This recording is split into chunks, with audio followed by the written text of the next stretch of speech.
Welcome back to the channel, YouTube. It's another day of working on that piece of crap, Betty White.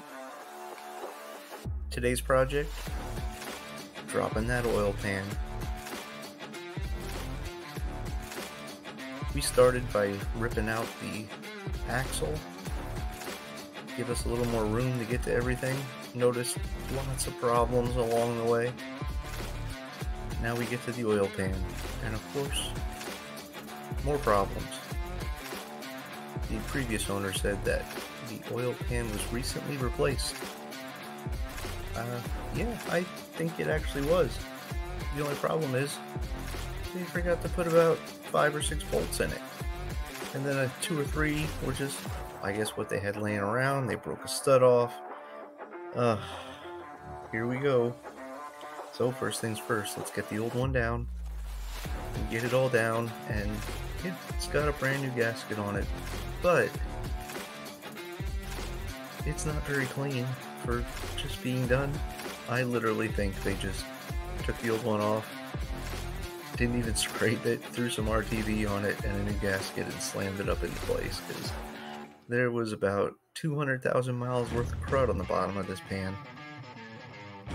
Well, anyway, that's what I'm hoping happened. I hope it didn't develop a recent problem where it put sludge on the bottom of that pan. So let's knock that rear main seal out. Took the cap off, started hitting on this thing, and it didn't move.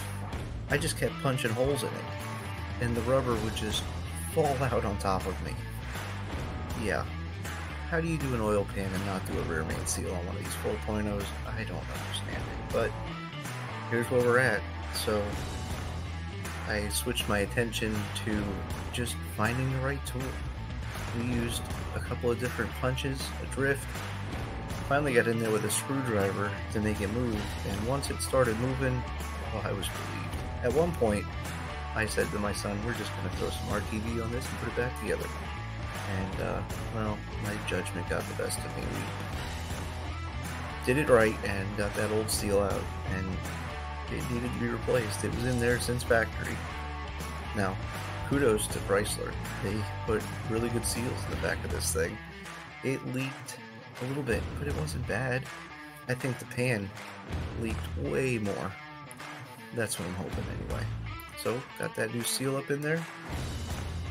Got the pan all put back together, and I tried to cheat a little bit. I'm not going to lie. You're supposed to put the seal up against the block and then put the pan up into place. I tried to cheat. Just put it on the pan and lift it up into place. It didn't work. I had to use the stupid little blue studs that they give you. Little blue plastic studs, and hold it up into place. And it went a lot better their way. But another 10 minutes, I'd have gotten it my way. Now it's time to just throw some bolts back in this thing, and after a few minutes we'll move them around a little bit and make sure everything seals up good around that new gasket. And then we'll have to order some more bolts, and that's right, we're going on Amazon. Cheapest option again. Thanks for watching, everybody. Check out our next video. We'll throw that axle back up in here. Go anywhere. Do anything.